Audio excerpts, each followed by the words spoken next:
Hello po mga ate, mga dude, kumusta po kayo? Welcome back sa mga bumabalik. Maraming salamat po sa inyo. Kung bumalik ka, nagpapasalamat ako sa iyo at ang aking team. Sa lahat po ito ng mga Libra, ngayon pong March 2024. Alright, so umpisahan po natin sa inyo pong overall na energy ngayon pong March.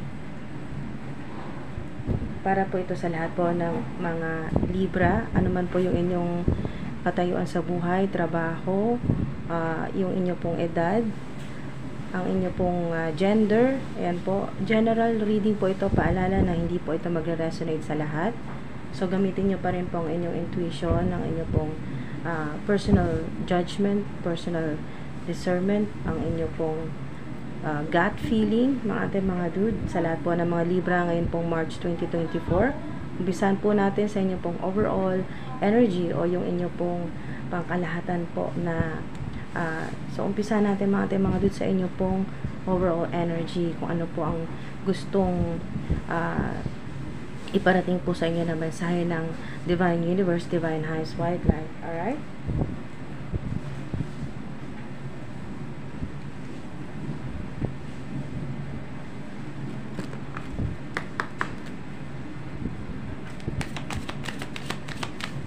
Divine Highest White Light. Ano pong dapat malaman? Exchanging gifts. Wow.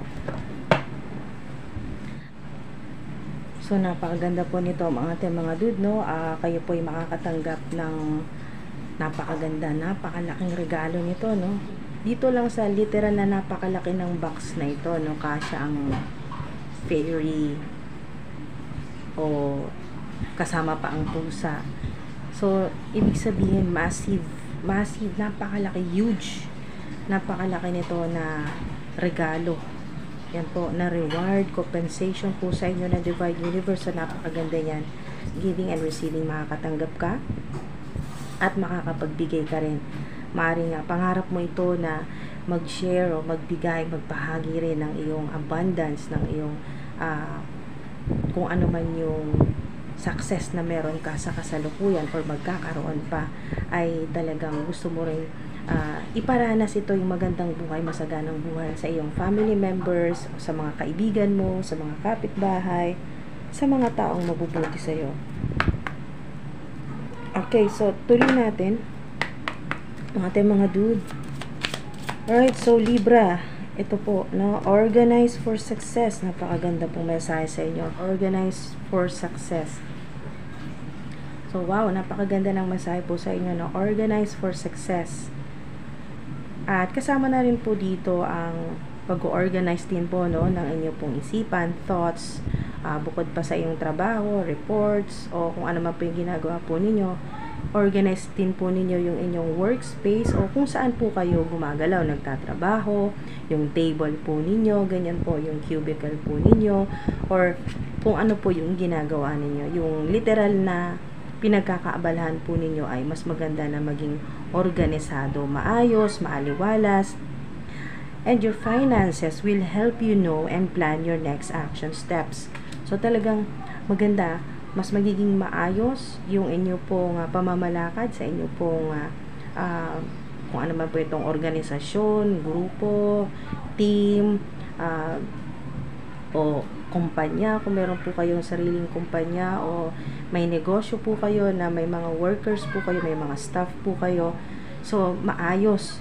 At mas maganda dito, mas malalaman niyo yung susunod po ninyong magandang gawin. Next action steps.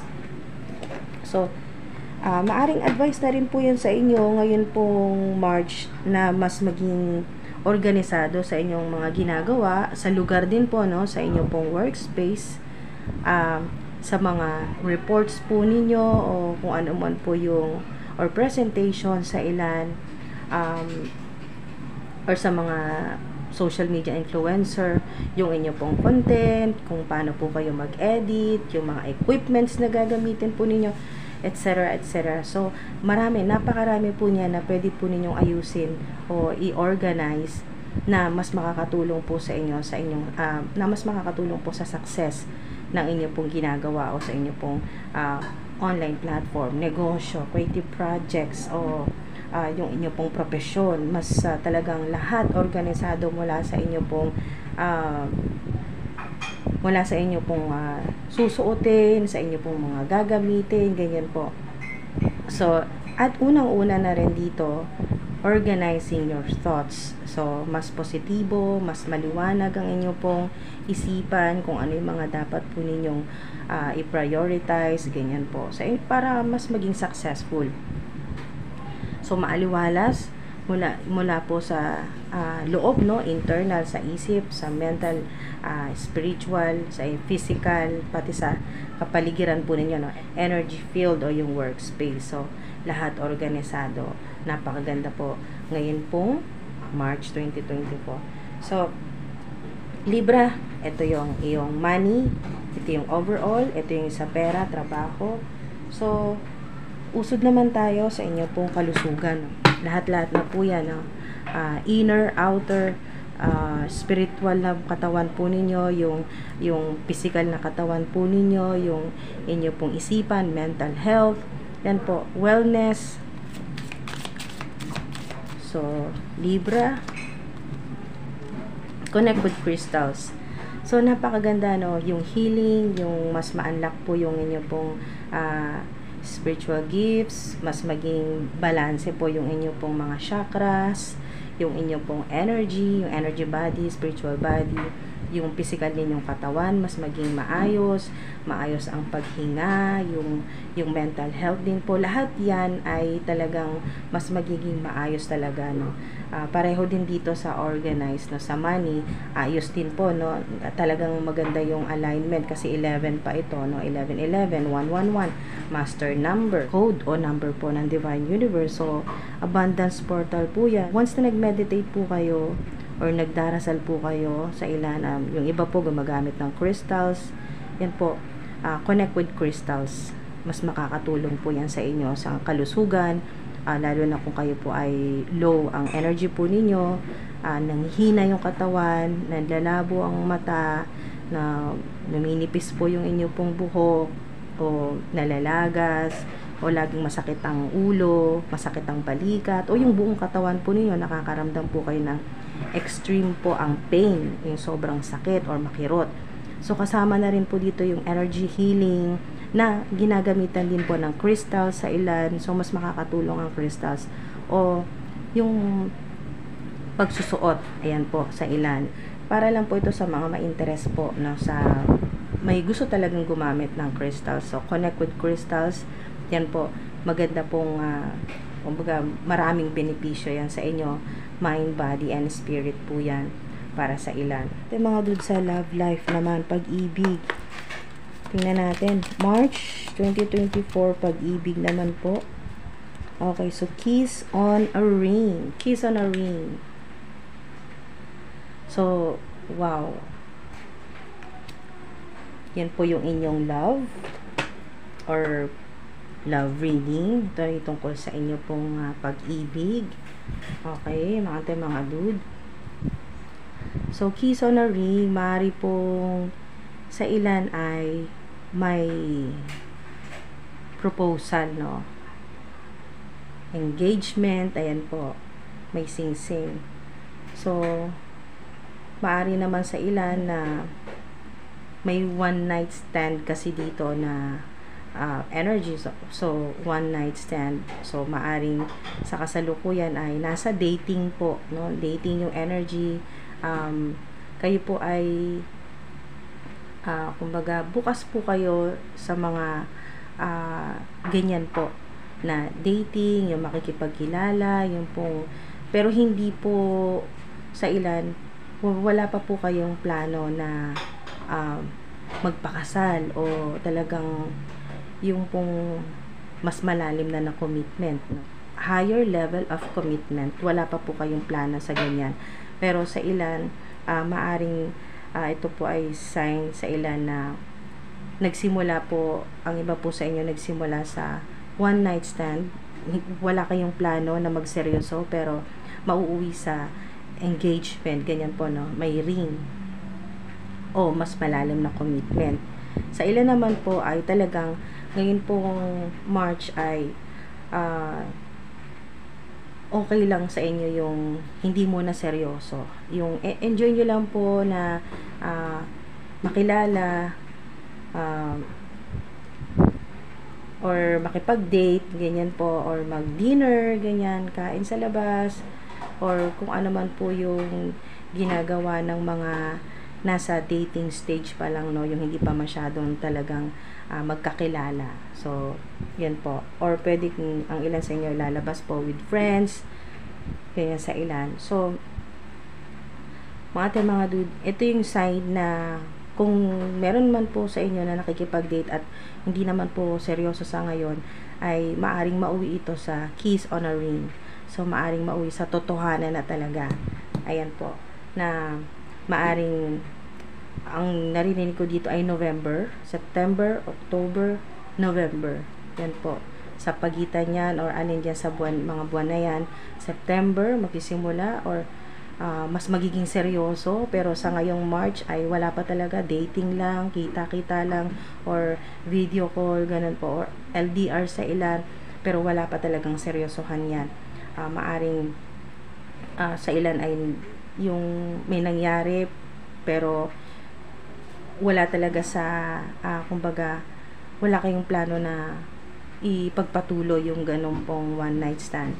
So sa ilan ay maaring mas maging seryoso, magsisimula September, October, November, lalo na po napaka-significant ng November sa ilan, no? November 2024. Pero sa ngayon, may maaring makilala po kayo na wala ka talagang planong seryosohin, ano man po yung gender, mga dude, pero maaring ma-develop, ayan po, paglipas ng ilang buwan. Okay, paglipas ng ilang buwan. So, mga dude, i-clarify natin yung exchanging gifts. Clarify natin exchanging gifts. Okay. So, ayan po, meron po sa inyo na may kasama po kayo sa buhay o nakakasalamuha po ninyo na materialistic, na narcissistic, lack of originality, yan po yung gumagaya-gaya po sa inyo, yan po yung mga copycats, ganyan po yung mga naiinggit po sa inyo, mga dude. So, yan po ay, or talagang kasi may possessiveness, no? Talagang, obsession din, may obsession din ako naririnig dito. So, maring itong tao na to or mga tao na to ay obsessed sa'yo dahil nga, ang tingin nila sa'yo ay abundant ka, no? Or mapapakinabangan ka. Yun po yung energy nila. So, narcissistic, energy vampires, yung talagang lumalapit sa'yo dahil may mga kailangan sa'yo. So, nandun yung greediness. So, yan mga negative people, no, mga toxic people, yan mga dude. Ano man po yung paninira sa inyo, ano man po itong obsession sa inyo, talagang mga evil eye, ganyan po yung paninira sa inyo ay i-compensate. Ang narinig ko dito, compensate ka ng Divine Universe yung stress na nakuha mo sa mga gawa nila, sa mga panggugulo nila sa buhay mo, paninira, ay ibabalik yan sa'yo ng Divine Universe na malaking regalo. Ito yun. Yan po, mga dude. So, lalo ka pang mas magiging blessed at talagang marami pang darating sa'yo na reward, yan, compensation. Okay, so, diretso tayo sa organize for success sa money naman. Bakit ganito yung energy? Bakit organize? Bakit kailangang i-organize? Bakit kailangang mas ayusin ang trabaho o kung ano man po yung ginagawa ninyo sa kasalukuyan? Bakit kailangang i-organize? Ayan, wow! Sobrang napakaganda ng mensahe ninyo. Lalo na po mga dude na mapapansin ninyo kung kayo po ay mag-aayos, no? Magliligpit, magde-declutter, mag-organize ng inyo pong mula sa inyong isipan, no? Thoughts, yung mga negative thoughts, itatapon nyo na po yan. At mas magpo-focus kayo sa manifestations, affirmation, o yung pag-iisip lagi at pagsasalita ng positibo, yung maganda, yung abundance, ganyan po, o prosperity sa pera. Yan po yung mga delays po, mga hindi nyo natatanggap, yung natatagalan, anuman po ito na antala ay matatanggap po ninyo Yan po, once na nag-organize kayo ngayong nag-ayos-ayos, nagligpit, nag-declutter, ganyan po. Ngayon pong March, ito pong mga delays na to ay matatapos na. Mawawala na yan delays at matatanggap nyo nito. Wow! Isang bagsakan, napakaganda, napakalaki nito. 10 of Pentacles. Ito yung napakaraming pera, napakaraming abundance talaga sa opportunities ito. Everything in fruition and wisdom from all stages of life. Yan po, legacy po ninyo, kung anong ginagawa ninyo mga dude, yan po ay talagang legacy ng pamilya, ng buong angkan po ninyo. Prosperity, ayan o. Prosperity, security, wow, napakaganda po ng, kaya pala, kailangan mo lang ligpit, mag-ayos, i-organize ang isip mo, ang paligid mo, ang kung saan ka nagtatrabaho, yung finances mo, yung paggastos mo, i-organize, ayusin. Basta may naayos ka dyan, or mga dude, may nalinis ka, darating ito sa'yo buong buo. Napakalaki nito. Maximum. Napakalaki nito mga dude. May connection din sa Virgo. Wow, 10 of Pentacles, or inheritance yan. Mana. Inheritance. Pamana. Malaking regalo yan sa'yo na darating mula sa iyong mga ancestors. Ito yun. Wow! Sa lahat po ng nakaranas ng stagnation, mga delays, mga natatagalan, kung ano man pong naantala na success, na abundance, prosperity, mga regalo ng Divine Universe na para sa'yo na natagalan. Yan po. Na hindi mo agad natanggap. Tatanggap po ngayong March. Wow! Okay, sa ilan na frustrated po sa inyo pong love life, mga dude, maaring 9 years na sa ilan na wala pong karelasyon, walang love life, ayan po. O maaring hiniling mo ito yung wish fulfillment, o all your dreams are coming true. Yan po, pangarap po ninyo na magkaroon na ng healing, yung kung ano man po ito na nasaktan po kayo na sobra na sa pag-ibig, sa love life po ninyo. Yan po, may bagong opportunities, may mga makikilala, yan, may healing, may rejuvenation, mga unexpected naman po, hindi inaasahan ng mga tao na makikilala po ninyo na talagang makakatulong sa healing po ninyo sa love life, sa ano man pong past hurts po ninyo ito.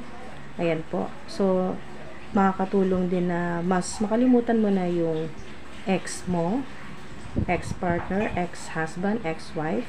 So, napakaganda nito mga dude, no? Nandiyan na yung healing. Ito pong star ay may connection din po yan dito sa success po ninyo. Sinasabi ng angels na ito po ay 888 na sign, no? 11110. 11-11 din po yan, at ito 8 din po. So, lahat ng mga hindi magandang nangyari sa money, sa career po ninyo na bumaligtad, kumbaga nagka-problema talaga na parang sobrang hirap mo, no? 360 degree yung hirap na kumbaga sa ilan noon ay maayos naman yung pumumuhay, maaliwalas ang buhay, masagana, at bumaligtad, kumbaga nawalan, nalugi, nahirapan, naubusan, ganyan po mga dude, or nabaon sa utang, mga loans, yan po, may mga credit cards, ganyan po. So, yan po, baligtad ito, no? Maganda itong star, dahil ito po ay magkakaroon ng healing, kung ano man po itong mga problema sa success po ninyo na naantala, yung problema po sa pera, sa trabaho, o sa career, negosyo, online platform, napakaganda star. Sign din po ito na sa mga social media influencers, star po kayo, no? Kayo po ay mas magiging popular. May nakikita ko dito na nakikilala talaga sa internet, online, worldwide, globally. Yan po, global star. Nakikita ko po dito ay sinunod po ninyo yung inyong North Node, yung inyo pong pangarap. So, yan po, tuloy-tuloy na po yan, ma-unlock lahat ng mga kailangan po ninyong malaman tungkol po dito sa success po ninyo. Napakaganda. All your dreams are coming true. Ngayon pong March magsisimula yan. 888, sign ng abundance, prosperity po ninyo. Wow. So, ito po ay sign din po na Dahil nga sa 8 ay maaring may makilala po kayo na karmic na sa ilan ay may makikilala po kayo na bago, yan po, na makakatulong po sa inyo na makahiwalay, magputol na po yung karmic connection po ninyo sa inyong ex. So, siya po yung makakatulong. Ito pong bagong makikilala po ninyo, siya yung makakatulong sa iyo na maputol na yung karmic connection mo sa yung ex na hindi mo makalimutan. So, maaring sign din po ito na yung bagong makikilala mo ngayon ay siya na. Okay, siya na yung sinasabing match made in heaven. Siya na yung hiningi mo, hiniling mo. Ayan, all your dreams are coming true. Kung ano yung pinangarap mo, ano yung dinasal mo, ano yung hiniling mo sa divine universe na patungkol sa iyong love life, sa iyong relationship, ay eto na yon. Wow. Infinity, ibig sabihin ay once na nag-commit ka na sa tao na to, tuloy-tuloy na yan. Wala nang katapusan yan. So, hanggang pagtanda na yan, basta commitment na yan, mga dude. So,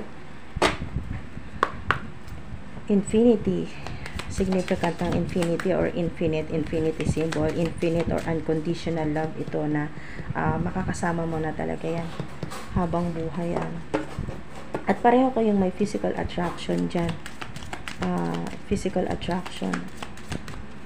Attraction sa inyo pong mga physical na katawan. No? So, wow. 9 of Cups, dito po sa inyong connect with crystal, sa inyo pong kalusugan yan. So, ibig sabihin, happiness, no? Maganda ang kalusugan po ninyo.